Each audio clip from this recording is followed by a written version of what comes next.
तरीका तो ये था। तो उस केस में जो दो लेजर आज हमें स्टडी करने हैं, उनमें से अगर पंपिंग स्कीम की बात करी जाए तो ऑप्टिकल और इलेक्ट्रॉन कॉलिजन, एटम कॉलिजन भी है, अ, दोनों एक ही साथ हैं। दूसरा एक्टिव मीडियम कहा था, कौन सा है material, in which state the material is, whether it's in solid, liquid or gas. So we have today Nd:Arc laser in solid and a gas laser as a helium neon laser. Output continuous or pulsed. तो जैसा आपने कल की class में हम लोगों ने discuss किया था, we can make a continuous wave laser no, to operate in the pulse mode by using Q switching or the mode blocking. तो जरूरी नहीं कि हमारी पंपिंग ही ऐसे फ्लैशेज में हो तभी हमको पल्स्ड आउटपुट मिले।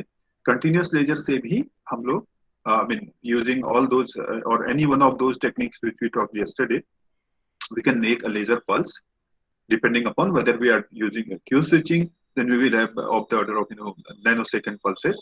You can if the gain medium is very broad, then we can have a very short pulses in time domain like picoseconds or femtoseconds, something like that. So today it's going to be I think just the description about helium neon laser and D-arc laser. Then we can talk about some of the applications of the lasers. So as I was saying, the last class yesterday, आखिर में हम लोगों ने यही slide को देखा था। तो इसमें ये देखा था कि जैसे जैसे जितना ब्रॉडर गेन होगा तभी उसमें ज्यादा लॉन्गिट्यूडिनल मोड्स अकोमोडेट होंगे, और अगर उनकी फेज लॉक हो सकता है तो हमारा जो मोड लॉकिंग अगर जिसको कहते हैं, अगर वो हो सकती है, then we are going to have a very very sharp pulses. जितने भी ज्यादा मोड्स वहां आएंगे, दैट n+1 स्क्वायर या n नंबर जिसको हम कह रहे थे, कितने लॉन्गिट्यूडिनल मोड्स उस पर्टिकुलर गेन मीडियम में उस समय ऑसिलेट कर सकते हैं। तो दोनों लेजर्स जिनको आज डिस्कस करने वाले हैं, हीलियम नियॉन हो या फिर Nd:Arc लेजर हो, they both can work in a pulse mode as well. The gain width for the helium neon laser is the minimum, so the pulse width is of 600 picoseconds, whereas in case of Nd:Arc laser थोड़ा सा broader gain है तो थोड़ा narrower pulses generate की जा सकती है using the mode lock. तो ये तो एक बात हो गई। Let's go now to know what is the basic operational, किस प्रिंसिपल पर या कौन से लेजिंग लेजर लेवल्स को लेकर के हीलियम नियॉन लेजर काम करता है। तो टिपिकली ये जो दिखा रखा है, helium neon was the first laser which was said to be staying on. इसके पहले जो लेजर इन्वेंट हुआ था वो पल्स लेजर था। तो ये पहला लेजर था जो कंटिन्यूअस वेव लेजर आया। So this was the first laser to stay on. That means एक बार ही ऑन करो तो वो लाइट कंटिन्यूअसली मिलती रहेगी। So you have basically continuous mode of operation. Helium laser, it was invented in 1960s in Bell Labs. और ये जो दो फोटो आप यहाँ पे देख रहे हैं, टिपिकली ये जो आ रहा है नीचे आपको दिख रहा है, अगर आप लोगों ने नहीं देखा हो तो ये लगभग लगभग 1 फीट के बराबर की लंबाई है। जो नीचे में आपको एक स्टंप जैसा जो दिख रहा है, this is a typical helium neon laser. लगभग लगभग 1 से लेके 4-5 मिलीवाट तक की पावर आती है। अगर थोड़ा और ज्यादा पावर चाहिए होती है तो थोड़ा बड़ा लेजर यूज होता है, but overall helium neon laser की इफिशियंसी बहुत ज्यादा नहीं है। अभी हम एक देखेंगे एक न्यूमेरिकल से भी, इफिशियंसी बहुत ज्यादा नहीं होने की वजह से इनकी पावर बहुत ज्यादा नहीं हो पाती है। तो मैक्सिमम आप कह सकते हो कि 100 मिलीवाट के आसपास, उससे ज्यादा की पावर इनमें मिलती नहीं है। And this is the 1960s photo from the Bell Labs, जहाँ पे इसका इन्वेंशन किया था हरी जवान और उनके सहयोगी ने। आते हैं कंस्ट्रक्शन की। तो क्योंकि ये गैस है, हीलियम नियॉन एक गैस मिक्सचर है, इस गैस मिक्सचर को एक बहुत ही पतली ट्यूब में लिया जाता है। The gas mixture is in the ratio 5:1, helium 5 neon 1 and pressure of 5 millibar. Tube की लंबाई कोई फिक्स नहीं है, ऐसा नहीं है कि यहाँ टिपिकली लिख दिया आधा मीटर लंबा, ऐसा कोई जरूरी नहीं है। क्योंकि जो इससे पहले मैंने छोटा सा लेजर आपको दिखाया था कि वो स्टंप जैसा जो आप ले सकते हो, it's hardly about a feet long, तो उसके में आधा मीटर का हम ट्यूब नहीं लगा सकते। So tube length basically it varies. आपको कितना गेन चाहिए, ज्यादा पावर चाहिए तो ज्यादा मटेरियल को यूज करना होगा। और इसका ज्यादा मटेरियल को यूज करने का मतलब ये हुआ कि आपका जो जो लेजर की बीम है, जहां से वो पास होगी उसी में वो बैक एंड फोर्थ ट्रेवल कर रही है, उसी में वो गेन देगी या उसी में जो पॉपुलेशन इन्वर्जन जो हो रहा होगा उससे वो स्टिमुलेटेड इमिशन या गेन कह लीजिए वहां पे एम्प्लीफिकेशन होगा।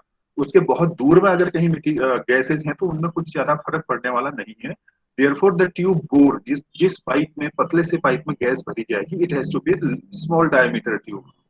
So if you want to have more volume for your gain, then you have to increase the length. That's obvious. तो ये एक बात हो गई। दूसरा, क्योंकि गैस भरी गई है और ये लो प्रेशर पर है, तो इसका मतलब ये हुआ कि इसको बंद भी रखना पड़ेगा, वरना ये कंटामिनेट हो जाएगी। So for that you have to have some those optics coupled with this glass tube. तो क्रिस्टल्स विंडो लगाई जाती हैं for polarization as well as to avoid the reflection losses. और इसके अंदर में ऑब्वियस सी बात है, गैस है तो उसमें इलेक्ट्रिक डिस्चार्ज करके गैस को आयनाइज किया जाएगा। और टिपिकल आउटपुट जो है वो 1 मिलीवॉट के आसपास अगर आता है। वेवलेंथ होती है 632.8 नैनोमीटर, उसको राउंड अबाउट करके 633 नैनोमीटर इसमें लिखा हुआ है। And this is the typical construction diagram, it says the same thing. इसमें खाली ट्यूब, बीच की जो ट्यूब है वो तो ट्यूब जो आपको बीचों बीच में दिख रही है, this is the gas tube in which helium and neon are filled. बाकी का जितना कुछ आपको मिल रहा है, इसमें इलेक्ट्रोड लगाने पड़ेंगे, इसमें तमाम तरह की ऑप्टिक्स की कपलिंग होगी और भी कंट्रोलर्स हो सकते हैं। तो वो सब करके ये तामझाम आपको जो दिख रहा है, this is all about a full press laser, कि कहाँ कहाँ क्या रखा गया है। In case the gas pressure becomes low, then you need more gas to be filled in there, तो उसके लिए भी रिजर्वॉयर रहते हैं। Now coming to the working, basically इसमें दो प्रोसेसेस होती हैं हीलियम नियॉन लेजर में। हम लोगों ने जो एटम कॉलिजन पढ़ा था उसमें ये कहा था कि एक एटम को मेटास्टेबल स्टेट में होना चाहिए, वो किसी भी तरीके से वो वहां पे पहुंचे, फॉर एग्जांपल इलेक्ट्रिक डिस्चार्ज की तरह से भी पहुंचे, करके पहुंचे, तो भी जैसे भी पहुंचे, अगर एक एक एक एक एटम मेटास्टेबल स्टेट में है या हाई एनर्जी स्टेट में है और वो किसी ग्राउंड स्टेट के दूसरे एटम से अगर कोलाइड करता है, जिसको हमने एटम कॉलिजन कहा था, तो अपनी एनर्जी दूसरे एटम को ट्रांसफर करता है, खुद ग्राउंड स्टेट में आ जाता है, दूसरे को हायर स्टेट पे भेज देता है। तो that is the exact working principle for this helium neon laser. यहाँ पे हीलियम लेजिंग मटेरियल नहीं है, हीलियम लेजिंग मटेरियल नहीं है। Helium gas is simply used to transfer the energy from its excited state to neon atom. और neon जो है, neon में लेजिंग होती है, lasing levels are of neon gas, not of helium. Helium is simply know to transfer energy via atom collision. तो helium को higher state में लाने के लिए one has to use high voltage or whatever electron collision। आप जो है discharge create करिए ट्यूब में और हीलियम से एटम को हाई एनर्जी इलेक्ट्रॉन से कोलाइड करके उसको आप हायर एनर्जी स्टेट्स पे या मेटास्टेबल स्टेट पे ले जाएं। So your helium now, after electron collisions or electric discharge in the tube, helium goes to higher energy states. Now when helium goes to higher energy states, what happens? You have uh, these neon states. Now if I look at the right hand side, these are the neon energy states, and if you look at the higher states of helium, the energy of these higher states, or you can say the helium states, is in very close proximity, या बहुत ही नजदीक है किसके, neon के। इन दो 4s और 5s जो energy levels हैं, इनके बहुत पास में है। The difference is of only of 0.04 electron volt. The excited levels of helium are very nearly resonant with the levels of neon, and the energy difference is of the order of 0.04 electron volt. So that's very, very small. That means the atoms of helium can collide.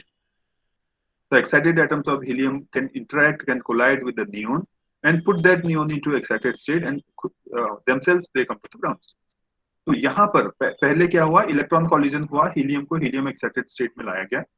दूसरा, excited helium atoms ने atom collision करके अपनी energy transfer कर दी neon को। अब neon की बारी है लेज करने की।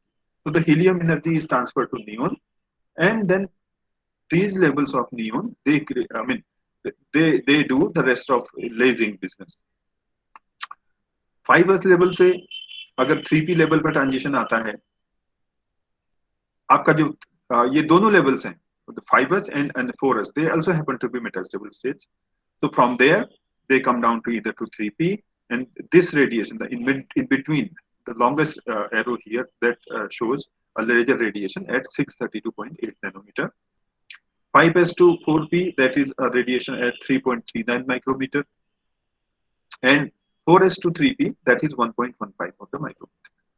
तो यहाँ पर तो लेजिंग हो गई है, और लेजिंग होने के बाद से ये जो 3p स्टेट है, 3p स्टेट का लाइफ टाइम काफी कम रहता है, तो इमीडिएटली ये 3s स्टेट को आ जाता है, और 3s स्टेट से एटम फिर ग्राउंड को आते हैं। It is not a radiative transition. तो क्या होता है, ये I mean they diffuse or they lose energy by non-radiative transitions, और इसी by interacting with the walls of that tube। और ये भी एक रीजन है कि क्यों ये जो ट्यूब है वो काफी नैरो रखी जाती है। तो in the gas discharge, electron excites helium atoms, they collide with neon and transfer the energy. Then stimulated 5s to 3p transition result in the radiation of 632.8 nanometer. And these two transitions we have already talked about. Then these from 3p states they come fast radiative decay. That means it's a spontaneous lifetime is very small, and they come quickly down to 3s state.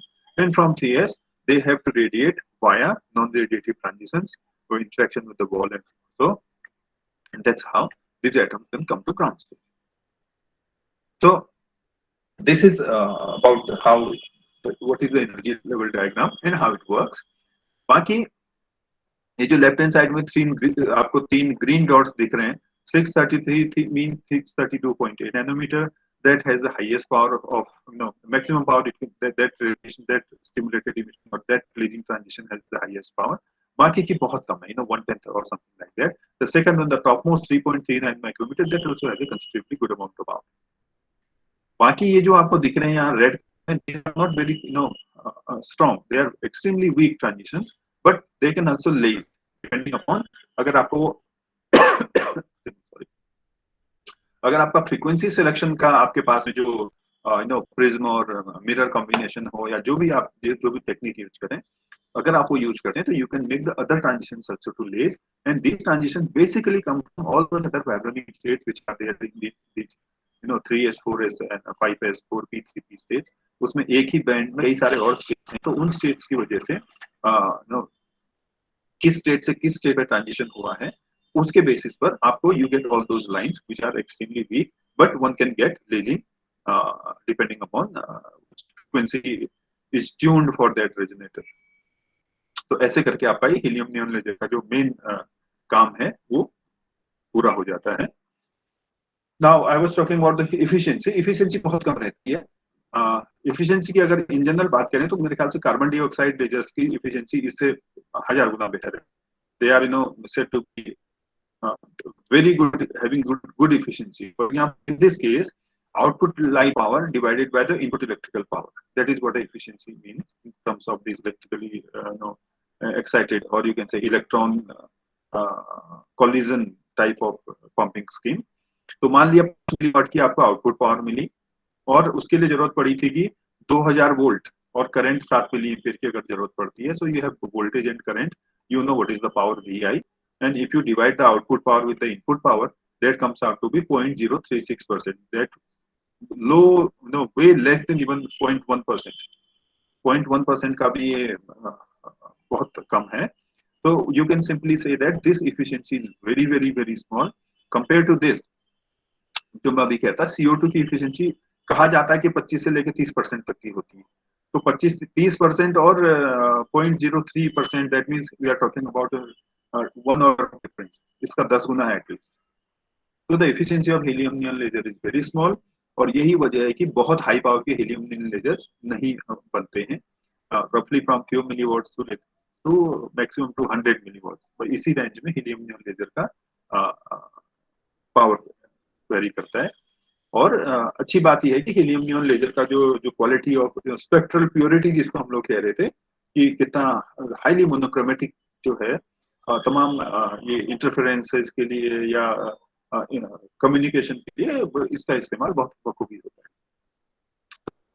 all about the helium neon laser. Then other, the split state laser कह लें इसको, again works on optical pumping, that is NdR laser. Nd is the dopant, niobium. Yttrium aluminum garnet, that is the basically crystal, जिसमें आपने देखा होगा Nd याग laser, Nd glass laser भी आपने सुना होगा। So it's not a glass that way, but it's a yttrium aluminum garnet, that is what it is, Y3Al5O12. So this is your crystal, and about 1 atomic percent of this yttrium are replaced by the neodymium. तो ये जो doped crystal बना, इसमें जो नाइडोबियम के जो energy levels हैं, they basically act or they assist the lasing in this type of a laser, and this laser was invented right after this helium neon laser in 1961. Again, it was at the Bell Labs in New Jersey. This again is a 4-level laser. Optical pumping, you could have arc oblique flash lamp pumping, or you could have a diode laser. Generally, this class uses a term diode pumped solid state lasers. So mostly nowadays, diode lasers are used to pump the solid state lasers. Each one of the solid state laser happens to be in DR. तो इसमें basically there, I mean optical pumping के लिए हम लोगों ने जब देखा था कि हमारे पास या तो एक नो सिंगल इलेक्ट्रिकल कैविटी हो सकती है, जिसके 2 सेंटर्स में से एक पे आप लैंप रख दीजिए, ट्यूब रख दीजिए, या दूसरे पे रख दीजिए आपका एक्टिव मटेरियल जिसमें आपको लेजिंग करनी है. तो no matter where the radiations travel from this first lamp on the right hand side, after reflecting from the reflector which happens to be in electrical shape, it will focus it to the second focus. तो एक तो ये रहता है. दूसरा dual electrical cavity होती है, जहां पे if you look along the from the top, you look something from the side, and if you look at the across the cross section, you have a laser material right in the middle, और आपके दोनों तरफ जो centres हैं, उन दोनों जगहों पर आपके पास में है आपके फ्लैश लैंप्स या आर्क लैंप्स, जहां से लाइट रेडिएट होगी, और वो लाइट रेडिएट होगी तो ये बीच के जो सेंटर है यहाँ पे फोकस होगी, और आपका जो एनडीआर का जो रॉड है, उस रॉड को एक्साइटेड, उसके एटम्स एंटी को एक्साइट करेगी. और दूसरा, अगर आप डायोड पंप करते हैं तो ये व्यूग्राफ पहले भी हम देख चुके हैं. You could have and pumping, एक लेजर जो है वो लेजर डायोड एक तरफ से फोकस करेंगे उस बीम पे, या हो सकता है इसके इसमें इसको क्या कह सकते हैं, साइड पंपिंग. साइड पंपिंग में आप कई सारे लेजर्स ले सकते हैं, और from the side of that rod, NDR rod, वहां से भी पंपिंग इसकी हो सकती है. अगर डबल इलेक्ट्रिकल कैविटी की बात करें, let's say this is one of the configuration, जहाँ पे बीच में यार्ड क्रिस्टल है, एक साइड परफेक्टली रिफ्लेक्टिंग मिरर है, एक साइड में partially reflecting mirror, means up to 95% reflectivity और little more, but not 100%. This is not reflecting 100%. You have two lens at the two focuses of your dual electrical cavity, और आपका पास में एक बाहर से रिफ्लेक्टिव कवर्ड है, ताकि जो भी लाइट ये पंप प्रोड्यूस करें, ये लैंप्स प्रोड्यूस करें, वो टकरा करके वापस फोकस हो जाए बीच के यार्ड क्रिस्टल्स पे. तो जैसे ही लैंप्स ऑन होंगे, they will start exciting the material in the middle. तो कुछ एटम्स आपके pumping basically starts. Now when we say pumping starts, these lamps or the external energy source that puts electron from the ground state or the atom from the ground state to the higher state. तो ये होता जाएगा जैसे जैसे आपका longer the duration, आपका more and more population inversion that takes place in this medium, और आपका जो back and forth round trip oscillations हैं वो शुरू हो गए. और काफी जब एक थ्रेशोल्ड, लेजिंग थ्रेशोल्ड का जो पॉपुलेशन इन्वर्जन अगर आपका हो गया, and you are able to increase your gain above the lasing threshold, जो लॉस थे उस मीडियम में, उस पूरी कैविटी में, तो अगर आपने वो लॉसेस को ओवरकम कर लिया है, the moment you overcome that losses, those losses, आपके पास में you are going to get out a laser beam out from that partial transmitting window. तो इस तरह से आपका एक laser beam right hand side में आपको मिल जाने वाली है. अनदर थिंग, ना अब ये एक सवाल आता है कि हम पंप से भी कर ले रहे हैं, मींस फ्लैश लैंप से भी काम चला रहे हैं, और लेजर डायोड से भी काम कर रहे हैं, 5 डायोड क्यों नहीं यूज कर सकते? The answer lies in the absorption spectrum of this NDR. आप वही जगह पर उसी चीज से पंप कर सकते हो जिस फ्रीक्वेंसी पर मटेरियल लाइट को एब्सॉर्ब कर ले. So this is a general characteristics of where and how much the antenna it absorbs. So if, as you can see, ranges from 800 nanometer to 900 nanometer. So जितने भी हमारे diodes हैं, they mostly operate from 800 to 830, 840 nanometer. तो इस range में absorption सबसे strong है. So they are well suited to act as a pumping laser for this NDR or solid state lasers. Similarly, this no, the flash lamp pumping that has been there for since its invention, तो वो भी काम करते हैं और उनके साथ में laser diode is are easy to handle and operate. ND के केस में जैसे कहा था, no matter which absorption you are using to pump your electrons optically from the ground state to the higher state, they come down to this 4f3 by 2 state over here by, whether they come by spontaneous emission or they come down by non-radiative emissions. This happens to be a metastable state which has a lifetime of 230 microseconds. So in a way you can say extremely sorry, 0.23 milliseconds. So it's a very well, it's a metastable state having 0.23 milliseconds of a lifetime. And the lower lasing level, which is 4i level 1 by 2, that is basically not populated at all, and that also happens to be around 260 milli electron volt higher, 0.26 electron volt above the ground state. Therefore, if you look at the Boltzmann statistics, the population difference here in between these two levels is of the order of e to the power 10.9. Simply by looking at this delta E upon kBT. Delta is an energy difference which is this 0.26 electron volt, और KT की जो room temperature पर value होती है वो something around 28 milli electron volt के आसपास की होती है. So if you look at that, this is 260, that is 28 around e to the power minus 9. तो इस ये least populated है, इसका बहुत ज्यादा मेटास्टेबल स्टेट होने की वजह से बहुत ज्यादा पॉपुलेटेड है. So it's a perfect way to achieve the population inversion, and the transition here from this upper lasing level to the lower lasing level, उसका जो radiation आता है that comes around 1.064 micro. So this is the primary line which comes from the ND arc laser. इसके अलावा भी और lines आपने अगर सुना हो फ्रीक्वेंसी कन्वर्जन का, फ्रीक्वेंसी डबलिंग, फ्रीक्वेंसी ट्रिपलिंग, तो फ्रीक्वेंसी डबल ट्रिपल करें अगर कुछ नॉन लीनियर ऑप्टिक्स का यूज करें इसमें, तो इसका डबल फ्रीक्वेंसी, ट्रिपल फ्रीक्वेंसी ऐसे करके आप उसका इस्तेमाल करके कम वेवलेंथ का भी रेडिएशन प्राप्त कर सकते हो. Now, one more thing about diode pump lasers. तो डायोड पंपिंग जो कर रहे हैं हम, इसमें जो कैविटी के मिरर्स हैं जहां से लाइट अंदर जा रही है, forget about all other these lambda by 2 plates or whatever it is. जब भी आप ऑप्टिकल पंपिंग करेंगे then you don't need anything. आपने जैसे पहले भी देखा, आपको सिर्फ और सिर्फ लाइट चाहिए और वो सिंपली हीट करती है उस रॉड को. लेकिन अगर आप किसी लेजर का इस्तेमाल करेंगे तो लेजर का इस्तेमाल, लेजर को तो आप कैविटी के अंदर रखोगे नहीं, फेस लैम्प को तो कैविटी के अंदर रखा जा सकता है, बट लेजर्स को तो आप वहां नहीं रखने वाले हैं. तो अगर लेजर बाहर से इस्तेमाल हो रहा है तो उस केस में एक मिरर को ऐसा बनाया जाता है कि ये लेजर की लाइट के तो ट्रांसमिट कर ले, लेकिन जिस रेडिएशन पर हमारा ये एनडीआर लेजर मींस 1.064 माइक्रोमीटर पर जो ये रेडिएट लेज करेगा, उस रेडिएशन के लिए ये दोनों, ये मिरर जो है ये परफेक्टली रिफ्लेक्टिंग होना चाहिए. तो this mirror for example in this case has to be perfectly reflecting for the YAG wavelength, or it has to be at the same time transparent for this, let's say 850 nanometer red diode laser. तो या जो भी laser है, जो भी laser ये है, जिस भी रेडिएशन पर लैम्डा पर ये डायोड लेजर इमिट कर रहा है, उस वेवलेंथ के लिए इस मिरर को ट्रांसपेरेंट होना पड़ेगा, तभी जाके लेजर लाइट सीधे अंदर जाएगी और या क्रिस्टल को हिट करेगी या उससे इंटरेक्ट करेगी.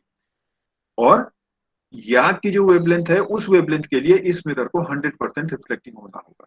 तो this kind of in this kind of an excitation जहां पर कि डायोड लेजर यूज हो रहा है, या आप सीधे कैविटी में, उससे फायदा क्या है, अगर आप along the cavity laser beam को भेजते हो डायोड की, तो अलोंग बीम वो एक्साइटेशंस वो there is a more probability that the amplification will take place more easily than the side excitation. तो जो भी एक्साइटेशन आप यूज करें, you have to have the optics as per requirement.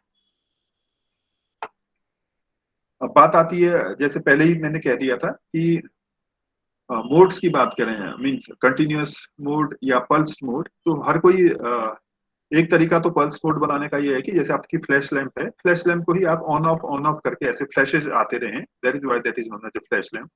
तो अगर जो पंपिंग ही अगर फ्लैशेस में होगी तो आपका आउटपुट भी फ्लैशेज में ही मिलने वाला है आपको। और अगर वो सारी क्राइटेरिया, लेजिंग जो क्राइटेरियाज हैं, अगर वो फुलफिल हो गई, तो वहां पे आपको अगर पंपिंग भी फ्लैशेज में है तो लेजर का आउटपुट भी फ्लैशेज में मिलेगा। That's the natural way of getting pulse output. लेकिन ये इसमें हम कुछ कर नहीं रहे, except that the flashes are coming in after a certain time. Otherwise whether we talk about Q switching or we could talk about mode locking या cavity dumping भी one of the Q switching का ही mechanism है। तो इन सबों की help से आप pulse laser को बना सकते हैं या पल्स ऑपरेशन अचीव कर सकते हैं। तो दोनों के दोनों lasers, whether it's anti arc और whether it's helium neon laser, they can be used in both in continuous as well as in the pulse mode operation. और इसमें भी अगर किसी तरह से, you know about the Stark effect, the splitting of electric field, अगर ऐसा कुछ होता है तो उस केस में there are many sub levels are there, और उनमें भी ट्रांजिशन हो सकते हैं। A number of transition that has been observe apart from this 1.064 micrometer transition, जिसकी कि आप देखें अगर रिलेटिव इंटेंसिटी देखें 100%, that transition has a highest intensity, and rest of them I have very small, and some of them even have negligible intensity. But the medium can is provided. और एक फायदा जो यहाँ पर यार लेजर्स का वो ये है कि इनमें because being solid state and very good optical property, electrical property and thermal properties, तो इस केस में one could have very high power. मैंने इंसर्कल भी किया हुआ है. If you have a 50 watt laser, you have a beam diameter of 3 millimeter. If you make a laser of ND laser watts, you have 5 millimeter diameter beam. तो कहने का मतलब है कि इस लेजर, इस सिस्टम में being due to the properties of one can have not only the gain, heat, ये जो है वो सब इजीली हो जाता है, तो one can have high I mean 100 watts, जबकि हीलियम नियन के केस में हार्ड 100 मिली वॉट की पावर आती है, मैक्सिमम जो भी आ सकती है। लेकिन यहाँ पर एक हीलियम नियन आपने कुछ नहीं देखा, खाली पावर सप्लाई और एक छोटा सा आधा स्टम्प जैसे था या थोड़ा बड़ा था। उसकी तुलना में जब आप बात करेंगे एडी आर्क लेजर की, खासतौर से हाई पावर लेजर की, तो जब भी हाई पावर लेजर की हम बात करते हैं, even 5 watt laser is good enough to consume a lot of power.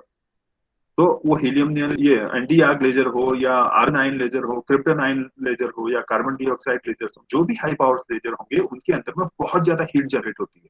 Look at the power requirement, this 50 watt laser requires 6.5 kilowatts of supply, 1000 watt का जाता है 8 किलोवाट, तो इट्स ह्यूज सप्लाई रिक्वायर्ड। तो अगर इतनी ज्यादा सप्लाई इस्तेमाल होती है तो हीट जनरेशन भी उतना ही हो रहा है। तो जब इतना ज्यादा पावर्स के लेजर्स होते हैं तो उनके लिए एक और मैकेनिज्म का बंदोबस्त करना पड़ता है। Those mechanisms are basically known as laser chillers. You know about the word chill and the meaning of the chill. तो the chillers basically what they do, जैसे कंप्रेशन साइकिल होता है आपका एयर कंडीशनर में या इवन रेफ्रिजरेटर में, तो उसी तरह का साइकिल लेकर के क्या करता है, जो लेजर्स वहां से चिल्ड पानी भेजता है, you have to use some mechanism, air cooled और वाटर कूल्ड। एयर कूल्ड उतना ज्यादा काम नहीं करता है, but water cooled is mostly use, means from that chiller plant or that chiller unit, the chilled water will get into the laser, और वहां की जो भी हीट है उस हीट से गर्म होके वो अगली तरफ से वापस उसी चिलर प्लांट में जाएगा या उसी मशीन में जाएगा, वहां उसको फिर ठंडा किया जाएगा, फिर से भेजा जाएगा। तो it's a continuous supply of chilled water in and hot water out each and every time. For every moment you are running the laser. You cannot run a high powered laser, whether it's a ND arc laser, argon laser, carbon dioxide laser, any other gas, any laser for that matter, which is operating at a very high power, it will generate heat, और उस heat को आपको dissipate करना बहुत जरूरी है, और बिना उसके आपका काम नहीं चलने वाला। सो when you go to the high power lasers and the arc lasers, you must you have to use the chilling water or the cooling technique so that the laser works perfectly. Power बहुत ज्यादा होती है तो there are many applications, engraving का खाली example दिया हुआ है यहाँ पे। और as I was saying that ND arc में तो पहला तो वहीं पर आता है 1.064 माइक्रोमीटर और यू से 1064 नैनोमीटर, ये वेवलेंथ पर तो उसका ओरिजिनल लेजिंग है। और यदि आप इसका सेकंड हार्मोनिक निकालते हो, इस फ्रीक्वेंसी का डबल करते हो तो वेवलेंथ आधी हो जाती है। इसका थर्ड हार्मोनिक निकालते हो तो उस हिसाब से 1/3 हो जाती है wavelength. So one can use those techniques to get, if you want to come down to the visible or the UV range. For example, this you can see here, बाहर में ग्रीन लाइट निकल रही है. तो ये green light कैसे निकल रही है? सेकंड हार्मोनिक का इस्तेमाल करके. सेकंड हार्मोनिक मींस 1064 नैनोमीटर का जो ट्रांजिशन था, उसका फ्रीक्वेंसी डबलिंग करी नॉन लीनियर क्रिस्टल की हेल्प से, और उससे जो है उसको नीचे कर दिया, उसका आधा कर दीजिए 1064 का, तो 532 नैनोमीटर पर ग्रीन लाइट बाहर निकल रही है. तो इस तरह से आपके जो एनडी आर्क लेजर्स हैं, they have very high powers, they can be frequency double to come down to the visible range, और नीचे ब्लू में जा सकता है. उसका अगर थर्ड हार्मोनिक जनरेट करेंगे तो उसकी फ्रीक्वेंसी 1/3 जैसे इसमें दिखा था, तो you get 355 nanometers. You go down, you can go further, but लेकिन होगा ये, जैसे जैसे आप इन हार्मोनिक्स को जनरेट करेंगे, you will lose some intensity और आपकी पावर कम हो जाएगी. तो with this I think both the lasers, whether it's helium neon or your ND arc laser. So the discussion of these is over. Now, for few minutes, मैं आपको थोड़ा सा, ज्यादा डिटेल में मैं नहीं जा रहा हूँ, क्योंकि बिना एप्लीकेशंस के मुझे लगता है कि लेजर का डिस्कशन खत्म नहीं होना चाहिए. वही एक रीजन है कि थोड़ा बहुत कुछ एप्लीकेशंस को just give a list of the applications, क्या क्या हो सकती हैं, या क्या जो मेन है वो तो बहुत सकती है. जैसे enormous field, you could find books in the medical applications of lasers, उसी में आपको बुक मिल जाएगी. So I am not going to go into those kind of details. मैं सिंपली कुछ आपको, I will walk you through some of the applications. तो कई तरीके से आप इसको कैटेगराइज भी कर सकते हो. तो what I have done here is industrial and commercial applications. जैसे एक तरीका ये हो सकता है, मटेरियल्स वर्किंग मींस आप अभी और आगे भी डिटेल में जाएंगे. Measurement, inspection, reading, writing, recording information, displays, communication, holography, spectroscopy, analytical chemistry, remote sensing, surveying, marking and alignment, surgery and medical treatment. So these are maybe, let's say these are the industrial and commercial applications. If these are ऐसे लिखें तो दूसरा कुछ scientific भी होने चाहिए application, या research के एप्लीकेशंस होने चाहिए. उसमें खास तौर से ये वो एप्लीकेशंस हैं जो रिसर्च एप्लीकेशन जिसको कह रहे हैं. ऐसा नहीं कि वो रिसर्च में कहाँ यूज हो रहा है, इट्स लाइक ऑनगोइंग प्रोसेस है. तो इस समय जो रिसर्च में क्या हो रहा होगा, जो इसमें फ्रंट लाइन एरियाज है, वहां कैसे इस्तेमाल हो रहा है या कैसे इसको इस्तेमाल करने की बात हो रही है, वो इसमें कोशिश की गई है. So these research application pursued on various scales by governments and industrial organizations and in the universities. For example, laser weaponry. This is the key area where still आज भी research हो रही है. Induced nuclear fission, yes, there are projects going on. If you are well aware, China is going to have its that he claims that he is going to have its own sun by 2014 or so, if I remember the year correctly. वो चाहते हैं कि laser based nuclear fusion से अपना ही एक वो, मतलब I mean kind of that's what they say, they are going to make their own sun, a small one. Isotope enrichment, जहां भी आपकी एटॉमिक एनर्जी की रिसर्च है, तो वहां पे न्यूक्लियर एनर्जी जनरेशन या अदरवाइज भी इन सब का इस्तेमाल रहेगा. स्पेक्ट्रोस्कोपी, या स्पेक्ट्रोस्कोपी में तमाम विधाएं हैं, तमाम ब्रांचेस हैं. We talk about Raman, you talk about infrared, you talk about many more there, but the latest being which even is being used now in a upper you can say space, laser induced background spectroscopy, LIBS. इसमें laser जाके वहां पे जो क्या कहना चाहिए, जो भी आपके रॉक्स हैं या जो भी स्पेसीज हैं, उनमें लेजर इंड्यूस, लेजर से ब्रेकडाउन करेंगे, मींस प्लाज्मा क्रिएट करेंगे. जो भी मटेरियल है उसका प्लाज्मा क्रिएट किया, और उसके बाद उसकी स्पेसीज को देखा कि यहाँ पे क्या क्या क्या क्या क्या क्या एलिमेंटल स्पेसीज जो भी हैं वो क्या कुछ है. और measurements and plasma diagnostics, it's the same thing. The LIBS is also does the plasma diagnostics. So laser induced background spectroscopy, basically creating a plasma and then studying what are the components present in that plasma. But the more convenient way of looking at the laser applications is depending upon power.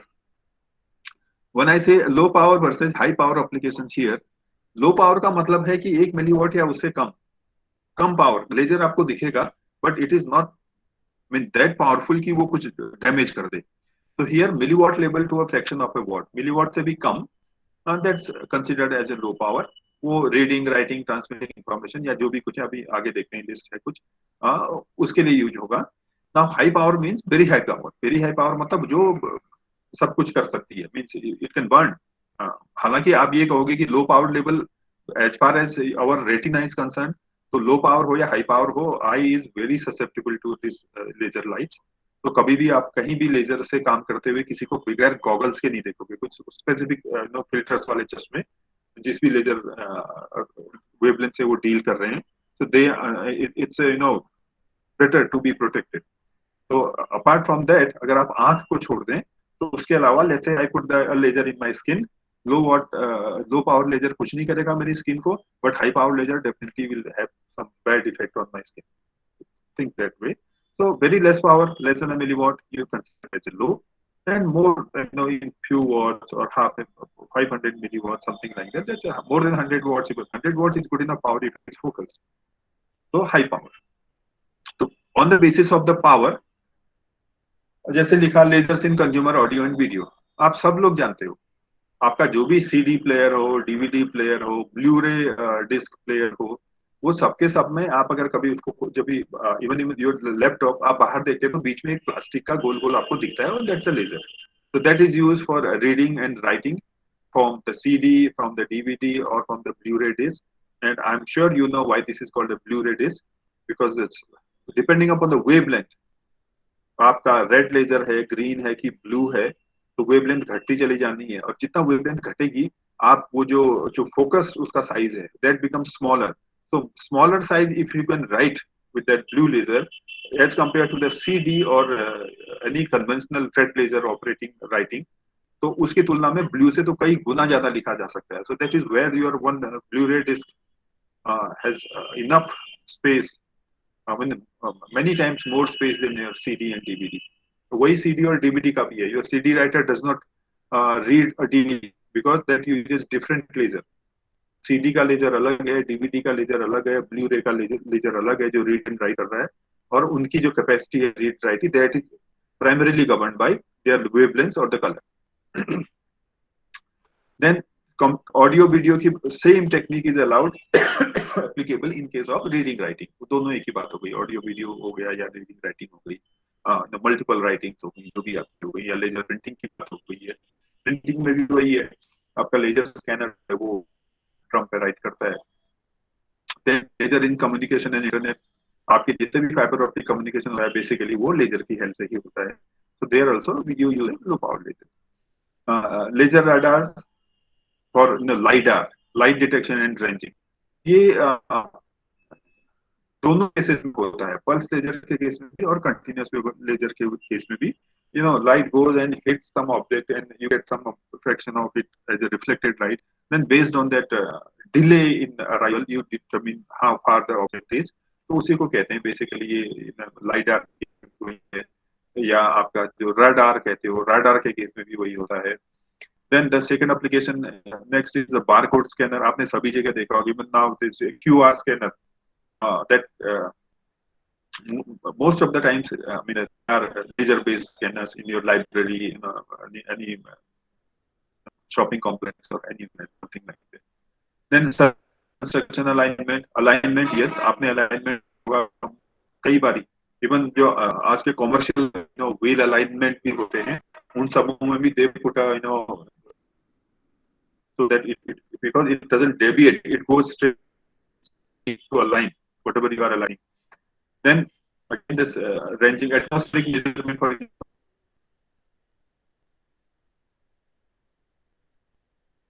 Atmosphere में कितना I mean things like that, they also are studied with help of these low power lasers. ये simple सा है low power surface profile. Now laser profiling means laser scans and finally depending upon वो जो हम कहते हैं range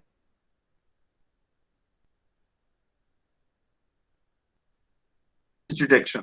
So based on that आप एक 2D working principle पढ़ा है। So there are many lines which are scanning one by one, well within our persistence of vision. तो उसी तरह से अब if you scan you can have a map of an area. For example, this one is taken from some geographic national geography site और ऐसे कुछ मैंने लिया है. ये बेसिकली सी के ओशन के बॉटम का जो इमेजिंग की गई है that is done with the help of laser, basically lidar कह लीजिए इसको. तो ये image similarly this is a scan of a public place. So it shows everything whatever is there, but it is not a picture. It is a scanned image with the help of laser. यही सबसे पहला यहाँ लिखा हुआ है laser surface profiling and 3D mapping. So 3D 2D, I mean it's basically 2D is more convenient. 3D becomes little different because for 3D mapping आपको इसमें depth लानी है. तो डेप्थ लाने के लिए laser has to penetrate to some within something. Then the low power applications range from the various laser shows, pointers, projection displays. ये ठीक बात है. Then this gun sights आपका लेजर है वो usually अपने यहाँ तो इतना नहीं है. If there is a small tracker on the head of on the helmet of a soldier, so it can track. It can lock the. I mean, it can pinpointly lock that target. Then, in the case of defenses, you have IR lasers which are not visible, but they can be of use when you talk about their defense applications. फिर से sensing and spectroscopy. Sensing and spectroscopy में आपका कहीं पर भी there are n number of applications using fluorescence, absorption, using Raman spectroscopy और lips की भी अगर हम लोग अभी बात कर रहे थे, remote sensing. Then you can have this scattering by the name called optical coherence tomography. आंख के अंदर जब रेटिना का इमेजिंग होती है तो उसके लिए इसका इस्तेमाल होता है. I don't know if you have heard about it, but this is very well used in Kanpur labs to get the image of the retina. Holography and target designator guiding of the tracking and guiding. Basically tracking and guiding using this low powered lasers.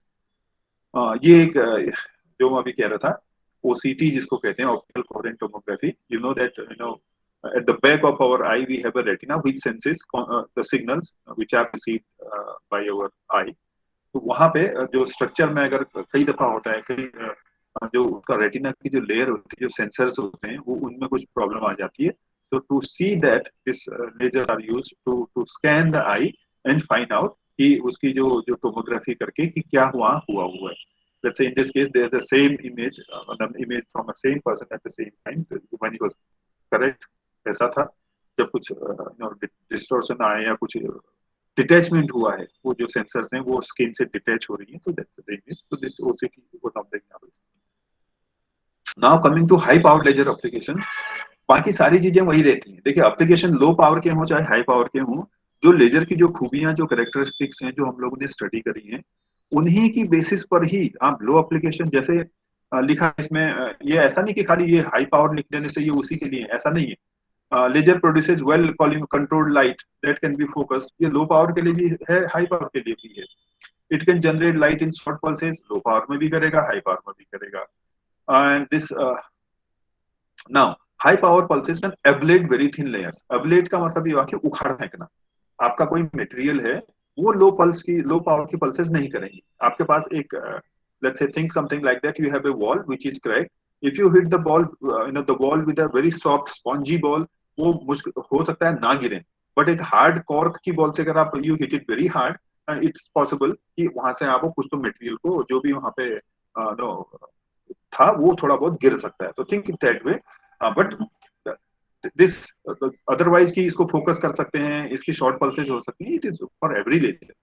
But if the laser power is high, power laser किसी भी material को तो निकलेगा. Lips जैसे बात करी थी उसमें भी क्या किया, प्लाज्मा क्रिएशन हुआ. लो लेजर से प्लाज्मा नहीं बनेगा. लो पावर लेजर से प्लाज्मा क्रिएशन नहीं हो पाएगा. हाई पावर का लेजर अगर किसी मटेरियल को हिट करेगा then it will create some sort of plasma there.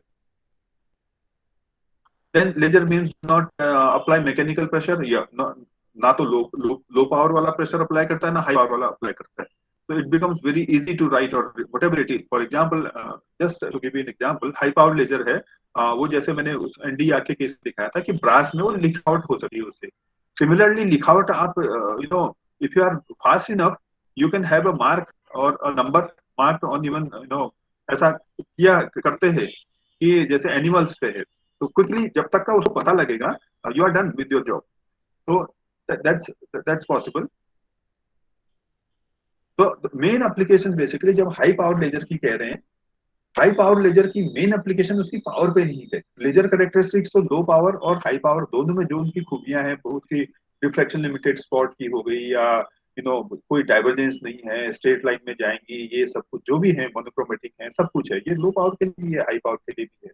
High power में बेसिकली जो मटेरियल प्रोसेसिंग है उसमें बड़ा फायदा है. You need huge amount of power to do cutting, five, let's say you want to make a drill a hole of half a micron. So mechanically it is very difficult. Half a micron की पहले drill beat बनाना मुश्किल है, और उसको कैसे use करेंगे, कैसे half a micron का फिट करेंगे जो कि परफेक्ट होना चाहिए, नॉट पॉसिबल. बट अगर लेजर है, आपको पता है कि laser can be focused up to the wavelength.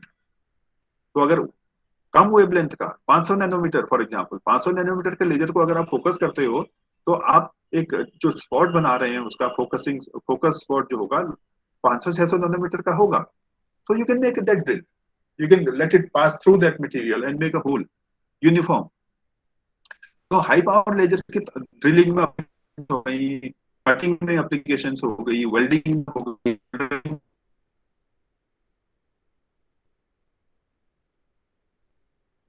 Brazing में हो गई, हीट में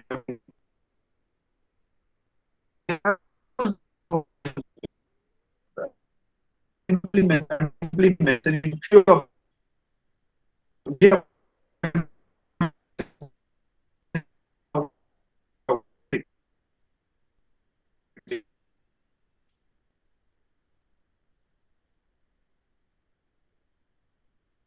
तो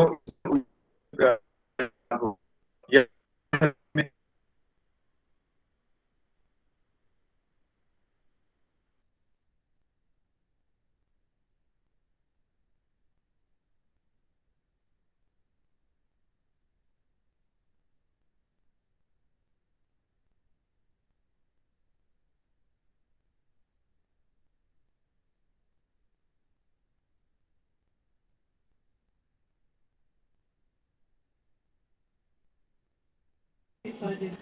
क्या हो गया भाई?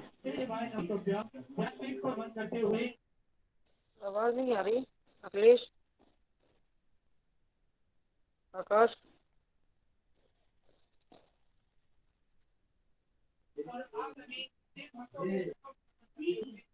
आ गया आ गया.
हेलो आकाश। हाँ भाई। आवाज नहीं आ रही है। कनेक्शन लॉस हो गया लगता है सर का।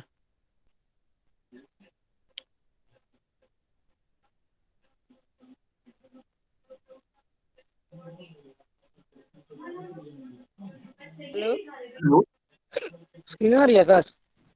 हाँ यस सर। आ रही है। हाँ यस अब सर आया। नहीं है। हाँ, आज कुछ इशू है नेटवर्क। Anyway let's continue. बस I am at almost last slide पे ही हूँ, मेरे को ऐसा लग रहा है। तो मैं जो कह रहा था कि लेजर जहाँ तक बात हो रही है, ये whether it's a surgery inside the eye हो, या आपके ड्रिलिंग हो टीथ्स पे, या आपके स्किन के कहीं ट्रीटमेंट हो, या आपका कैंसर ट्रीटमेंट हो, इन सबों के पीछे जो वजह है वो सिर्फ हाई पावर। और इस हाई पावर को हम छोटे से छोटे इन लोकलाइज स्पेस में अगर फोकस कर सकते हैं। और जैसे हमने से सीखा है कि जो फोकसेबिलिटी है that is in diffraction limited focusing, that is of the order of lambda, that can go at the best to the lambda, means जो भी वेवलेंथ आप यूज कर रहे हैं the same spot size you can obtain. और उसी की खूबी है। Let's say for example take the case of the cancer treatment. Cancer treat what is cancer? Abnormal growth of tissues. Now how to cure it? You can't cure it, you simply remove it. अब आप उसको remove करते हो, so you have an operation, you get it remove, और you just go there, use your high power with a very good precision and burn those tissues, mean destroy those tissues, ताकि वो आसपास में और कुछ भी फैला ना सके.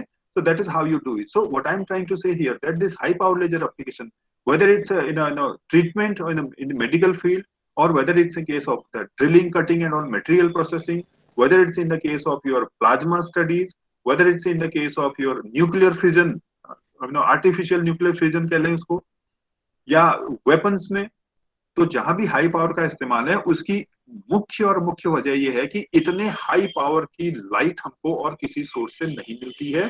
और जो खूबी है लेजर्स की वो ये कि हम इसको बहुत छोटे छोटे स्पॉट साइज में इसको फोकस कर सकते हैं। So that's the only thing which helps here, and the same is used in most of the applications when it comes to the high power laser applications. अभी दो एक आपको खाली इलस्ट्रेशंस हैं फिगर दिखाने के लिए। Let's say if you use this 193 nanometer argon fluoride, this is basically what you call that excimer laser. तो ऐसे लेजर्स का क्या है, वेवलेंथ बहुत छोटा है। तो if it is of 193 nanometers, तो इसका सर वेवलेंथ स्क्रीन जहां हम नहीं इसको दिख रही। फोकस कर सकते हैं वो भी इसी तरह। सर सर स्क्रीन स्क्रीन नहीं नहीं दिख दिख रही रही है? है। No sir. इसके पहले, इसके पहले दिख रही थी। सर जब से पता है कनेक्शन लॉस्ट हुआ है कब तब से नहीं दिख रही है। Okay.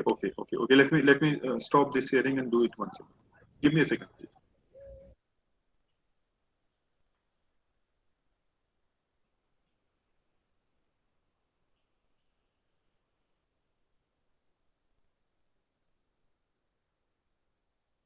अभी आई क्या?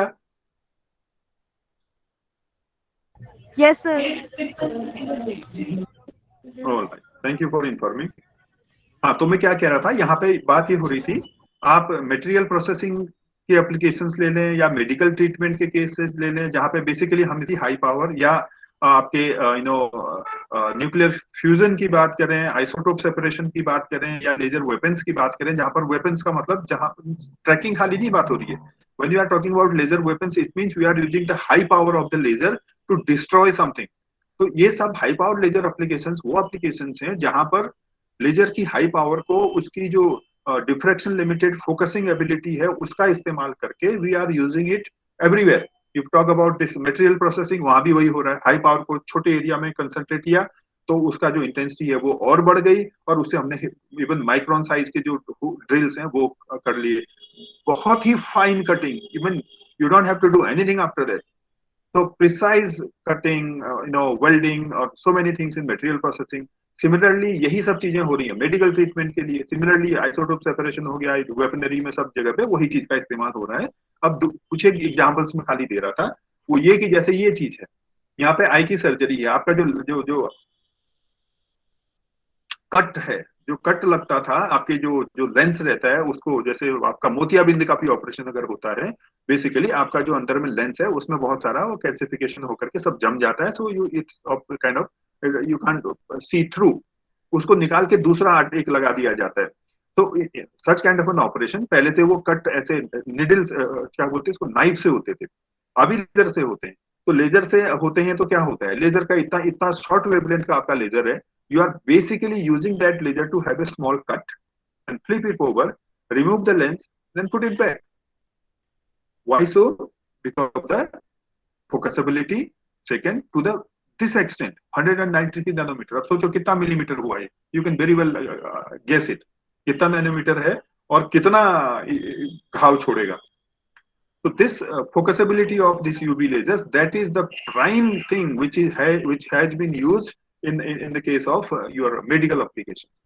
और रही बात इसकी हाई पावर डिफेंस एप्लीकेशंस की, यहाँ पे तमाम तरीके के हैं। आई मीन इवन किलोवाट के जो जो लेजर्स हैं, कार्बन डाइऑक्साइड और इस तरह के, उनका इस्तेमाल है। This is a simple submarine के ऊपर में एक हाई पावर लेजर है। to if you see something coming towards you, you can track it and hit with this. This high power laser is not used for tracking purposes. या उसको जो आप radar lidar हम कह रहे थे, वो लो पावर लेजर का काम है। आपको खाली ट्रैक करना है, आपको खाली रिफ्लेक्टेड बीम देखनी है, आपको वहां जाके वो लेंस को नहीं जला देना है। तो वो जो जला देने का काम है, डिस्ट्रॉय करने का काम है, जैसे कैंसर टिश्यूज को, वो काम है इस हाई पावर लेजर का। तो आजकल कई जगह के मैंने ये फोटो ढूंढ ढांड के डाले हैं कि ऐसे भी डिवाइसेज आ गई हैं that you can have this kind of systems, कि अगर कहीं से कोई छोटा मोटा मोटर आ रहा है, कुछ आ रहा है, तो उसको रास्ते में ही हिट करके डिस्ट्रॉय कर दो। उसका even this tanks are equipped with the lasers, they can track and hit. तो ट्रैकिंग के लिए लो पावर लेजर और हिटिंग के लिए हाई पावर लेजर। तो आपने गाइडेड मिसाइल्स के बारे में अच्छे से सुना होगा। तो guided missiles means you can track और you can direct them, you can change their path. तो उस केस में क्या है, you track, for example, your radar tracks that something is coming which you think is a danger. Let's say in this case the target happens to be some enemy plane or bomber. तो इसको आपने track किया, आपके radar ने उसको track किया। when you track it by sending the pulse and getting back the diffracted light, उससे आपको इसका वो भी पता लग जाता है कि which direction, whether it's stationary, it's moving left or right, even the speed. Because when you send two, I mean, there are many ways to detect it. So once you know that where it is heading towards, आप अपना जो guided missile आपके पास में है, जो भी आप यहाँ से फायर कर रहे हो, you can send it. Now when you are sending it, you can control that direction of that what you have sent. Let's say this is a missile, तो उसको आप खुद से कंट्रोल कर सकते हो, लेफ्ट जाएगी राइट जाएगी। अब आपको क्या करना है, गाइड को भी ट्रैक, इसको अपनी मिसाइल को भी ट्रैक करना है, ये कहाँ को जा रही है, आपने जो एनिमी का जो मीन वॉरहेड आ रहा है उसको भी ट्रैक करना है। तो you have to make they both mean your missile to hit that target. तो बेसिकली लो पावर लेजर से आप ट्रैकिंग करते हो, या आपकी जो लेजर बीम भी आप डालोगे, अगर लेजर बीम से भी हिट करना आपको है किसी चीज को, first you will track that target. और जो टारगेट जब आपका ट्रैक करने के बाद में you know now where it is going definitely and with which speed and where we can hit it, then only you send your weaponry or your weapon. It may be in the form of a high powered laser, it may be in the form of a missile or any bomb or whatever it is. तो ये जो है कहने का सिर्फ और सिर्फ इतना मतलब है कि लेजर, लो पावर लेजर का काम ट्रैकिंग में होता है और डिस्ट्रॉय करने का काम जहां तक है वो होता है हाई पावर लेजर से।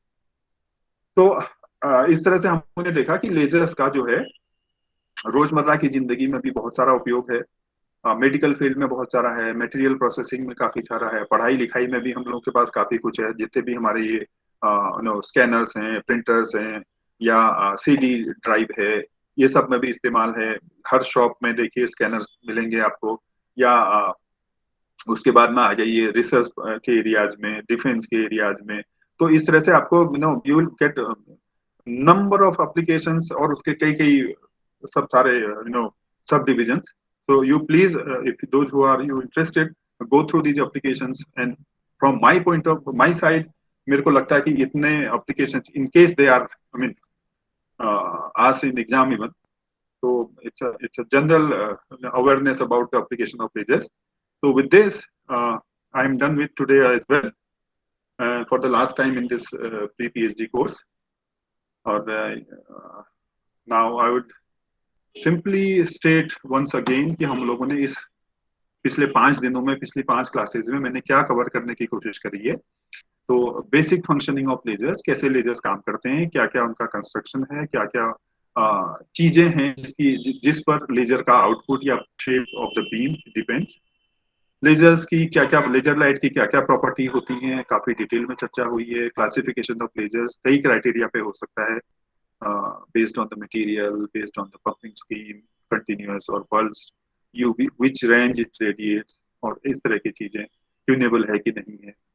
फिर बात हुई थी लेजर रेट इक्वेशंस की कि 2 level laser it's not practically possible, 3 level 4 level का पंपिंग थ्रेशोल्ड देखा था, और ये पाया कि 4 लेवल में क्योंकि ग्राउंड लेवल इन्वॉल्व नहीं है लेजिंग के लिए, तो that becomes the best choice. और तो आज जो भी 2 लेजर हमने डिस्कस किए जो आपके कोर्स में थे, वो दोनों के दोनों 4 लेवल लेजर लेजिंग स्कीम्स थी। बात हुई थी कल की आइसोट्रोपिक और अनआइसोट्रोपिक मटेरियल की ऑप्टिकल प्रॉपर्टी में क्या फर्क है, और फिर ये देखा कि अगर इलेक्ट्रिक फील्ड लगाया जाए तो आइसोट्रोपिक मटेरियल हैं वो भी अनआइसोट्रोपिक हो जाते हैं, और वो ही इफेक्ट दिखाते हैं बायडिवर्जेंस के या ऑप्टिकल एक्टिविटी जो भी कुछ है।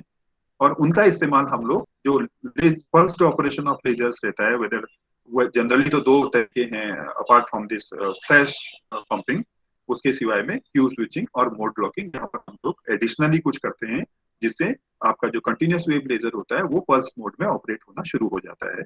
और दोनों में, क्यू स्विचिंग में भी मोड ब्लॉकिंग में, जो प्राइमरी डिफरेंस था, क्यू स्विचिंग में कैविटी के अंदर में आप बेसिकली उसका लो क्यू से हाई क्यू, हाई क्यू से लो क्यू ये करते रहते हैं, जबकि मोड लॉकिंग के केस में ऐसा हाई क्यू लो क्यू की कोई बात नहीं है। यहाँ पर गेन मीडियम जितने ज्यादा लॉन्गिट्यूडनल मोड्स को एक साथ अलाउ करेगा, और हमारा जो राउंड ट्रिप टाइम रहता है उस लेजर के कैविटी के अंदर ट्रेवल करने का, that is about the same time of that frequency separation corresponding to that separation of longitudinal modes. तो जितने ज्यादा मोड्स फेज लॉक हो जाते हैं या जिनकी लॉकिंग हो जाती है, जितने ज्यादा मोड्स की, उतनी ही शार्प पल्स हमको मिलती है। और इन दोनों टेक्निक्स में, क्यू स्विचिंग हो चाहे मोड लॉकिंग हो, इलेक्ट्रो ऑप्टिक इफेक्ट का भी इस्तेमाल होता है, पोकर सेल हो चाहे कैर सेल हो। और उसके बाद में जो 2 लेजर्स आपके कोर्स में थे उनके बारे में मैंने थोड़ा सा डिस्क्रिप्शन दिया है, और आज भी मैं एज यूजुअल एक पीडीएफ फाइल भेजूंगा, एक दो आप देख लीजिएगा, डाउनलोड कर लीजिएगा। Then finally what are the few applications of laser, तो थोड़ा सा ब्रीफली समराइज किया। So with this the discussion about the lasers that comes to an end. If you have any, I wish कि ये सारे deliberations जो भी हुए थे ये वहीं होते कैंपस में, बट ऐसा हो नहीं पाया, and I had to go through this online classes. Let's hope that everything goes well in future. So if you have any questions regarding this, please, today is the chance. इसके बाद में आपकी दूसरी classes शुरू होंगी, और मेरी तरफ से लेजर्स का जो भी पोर्शन था that completes today. So you are now, हाँ कुछ ऑब्जेक्टिव का भी क्वेश्चन, जैसे हम लोग के सेकेंड मिड सेमेस्टर होगा उसके लिए सर हम लोग कैसे क्या, देखिए नहीं, ऑब्जेक्टिव टाइप क्वेश्चंस आप चाहते हो इस पे, लेजर्स पे? यस सर क्योंकि हम लोग मिड सेम में सर ऑब्जेक्टिव टाइप क्वेश्चन भी आएंगे। अच्छा चलिए, मैं एक काम करूंगा,